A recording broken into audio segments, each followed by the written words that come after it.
Shalom, perkenalkan nama saya Justina Ramindari dengan NIM 2219004. Program studi pendidikan matematika. Di sini saya akan menjelaskan tentang kedudukan titik dan garis dalam ruang. Pertama, titik. Titik hanya dapat ditentukan oleh letaknya, tidak berukuran atau tidak berdimensi. Titik digambarkan dengan tanda nokta dan dibubuhi nama, biasanya dengan huruf kapital. Contohnya titik A atau titik B. Kedua, garis. Garis atau garis lurus memiliki ukuran panjang tetapi tak punya ukuran lebar. Biasanya garis hanya dilukiskan sebagian saja, disebut wakil garis.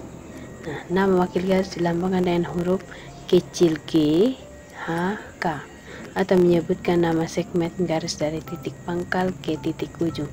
Contohnya garis G. Kedua, garis segmen atau ruas garis AG.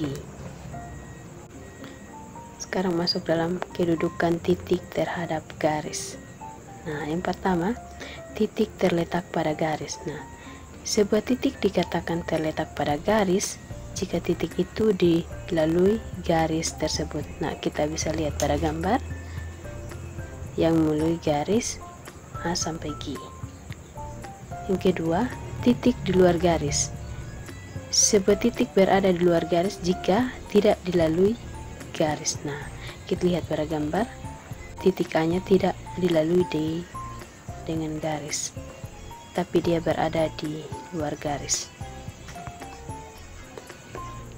Nah, kedudukan dua garis. Yang pertama, dua garis berimpit. Bisa kita lihat pada gambar yang di samping. Kedua, dua garis sejajar. Ketiga, dua garis berpotongan. Keempat, dua garis bersilangan. Selanjutnya, kedudukan garis terhadap bidang. Pertama, garis terletak pada bidang. Nah, contohnya yang terletak pada bidang. Kedua, garis sejajar bidang. Nah, kita lihat sudut delta dengan. Ketiga, garis menembus atau memotong bidang. Di sini ada sebuah contoh soal, diketahui sebuah kubus. Nah, tentukan titik-titik yang terletak pada garis AB. Titik yang terletak pada garis AB yaitu titik A dan B. Kedua, selanjutnya titik-titik yang di luar garis AB. Di luar garis AB ada titik E, F, D, dan lain-lainnya. Ketiga, titik-titik yang di luar bidang ABCD. Nah, ada titik E, F, G, H. Selanjutnya, titik-titik yang terletak pada bidang ABCD. Nah, terletak pada bidang titik A, titik B, titik C, dan titik D. Nah, selanjutnya rusuk kubus yang sejajar bidang BCGF. Ada AD, EH, AE, DH. Selanjutnya, rusuk kubus yang bersilangan dengan AD. Ada IF, BF, CG, dan HG. Selanjutnya, rusuk kubus yang menembus bidang ABCD. Ada EA, FB, GC, HD. Nah, selanjutnya, garis potong antara bidang ABCD dengan bidang ADHE. Itu ada garis AD. Selanjutnya, jarak titik garis bidang. Nah, yang pertama, jarak titik ke titik. Nah, kita lihat pada gambar itu jarak titik ke titik A ke titik B. Nah, yang kedua, jarak titik ke garis. Nah, kita lihat pada garis titik A ke garis dan garis titik B ke garis. C, jarak titik ke bidang. Nah, lihat jarak titik A ke bidang. Yang berikutnya, yang KD, jarak dua garis sejajar. Kita bisa pada lihat gambar seperti yang ada di yang bagian E jarak 2 garis bersilangan. Yang bagian F, jarak garis dan bidang yang sejajar. Bagian G, jarak 2 bidang sejajar. Selanjutnya, sudut antara 2 garis bersilangan. Nah, geserlah salah satu garis hingga memotong garis lain. Sudut yang didapat adalah sudut yang besarnya kurang dari sama dengan 90 derajat.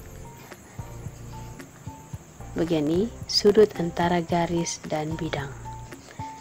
Tentukan sembarang titik pada garis tersebut, misalkan titik A. Dari titik A ditarik garis tegak lurus bidang tersebut. Selanjutnya masuk dalam contoh soal. Diketahui kubus dengan panjang rusuk 6 cm. Nah, kita bisa lihat pada gambar yang ada di slide. Nah, yang pertama, tentukan jarak C ke bidang BDG. Penyelesaiannya, pertama, jaraknya adalah panjang CM sama dengan akar dari CG kuadrat dikurang GM kuadrat. Nah, setelah itu kita mencari nilai OG.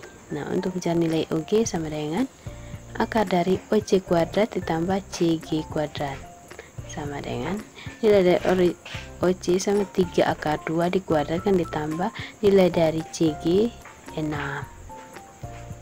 Ya, akar 2 dikuadratkan dapatnya akar 18 ditambah 6 kali 6 dapat 36 sama dengan 18 tambah 36 dapat akar 54. Nah, akar dari 54 sama dengan 3 akar 6. Selanjutnya kita GM sama dengan 2/3 OG. Nah, GM sama 2/3, nilai OG kita ganti dengan 3 akar 6. Sehingga 2 kali 3 akar 6 sama dengan 6 akar 6 dibagi 3. Sehingga hasilnya 2 akar 3. Nah, untuk mencari CM-nya sama dengan akar dari CG kuadrat dikurang GM kuadrat. Nah, nilai CG-nya ini kita ganti dengan 6 dikuadrat dikurang nilai GM-nya kita ganti dengan 2 akar 6. Sehingga menjadi 6 dikuadratkan dapatnya 36 dikurang 2 akar 6 dikuadrat dapatnya 24. Akar dari 36 kurang 24 sama dengan akar 12.